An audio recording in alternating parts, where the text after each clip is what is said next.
রোজা রাখার ব্যাপারে যদি বলেন, আমাদের নবী মুহাম্মদ সাল্লাল্লাহু আলাইহি ওয়াসাল্লাম বলেছেন, এটা আছে সহিহ মুসলিমে খণ্ড নম্বর 2 বুক অফ ফাস্টিং হাদিস নাম্বার 2614। নবী বলেছেন, যদি কেউ রমজান মাসে রোজা রাখে আর তারপর যদি 6 দিন শাওয়াল মাসের মধ্যে রোজা রাখে, তাহলে ধরা হবে যেন সে রোজা ছিল সারা জীবন, রোজা আছে সারা জীবন, অথবা রোজা আছে 1 বছর। এখানে আরবি শব্দ দাহার, যার মানে চিরকাল বা সারা জীবন, এর আরেকটা মানে পুরো 1 বছর।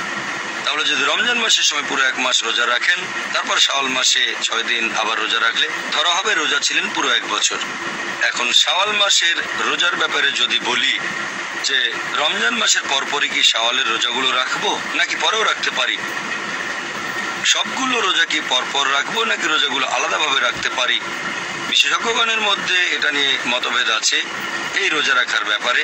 তবে এ ব্যাপারে বিশুদ্ধ নিয়ম আমি সম্পর্কে যতটুকু জানি, যেহেতু কোনো হাদিস নির্দিষ্ট করে বলেনি যে পরপরই রোজা রাখবেন, তাই শাওয়াল মাসের যে কোনো 6 দিনে রোজা রাখতে পারেন রমজান মাস শেষ হয়ে যাওয়ার পরে। যদিও হাদিস বলছে ভালো কাজ তাড়াতাড়ি করতে হবে, যদি এভাবে যুক্তি দেন তাহলে যত তাড়াতাড়ি রাখবেন ততই ভালো, ভালো কাজ তাড়াতাড়ি করলেন। রোজাগুলো পরপর রাখেন বা আলাদা রাখেন, কোনো সমস্যা নেই। যদিও অনেকে বলে যে রোজাগুলো রাখবেন পরপর, তা না হলে হবে না। তবে কোনো সহিহ হাদিসে কথা বলছে না আপনি রোজা রাখতে পারেন পরপর অথবা আলাদাভাবে রোজা রাখেন, কোনো সমস্যা নেই। আসলে হচ্ছে আপনি রোজা রাখছেন শাওয়াল মাসে।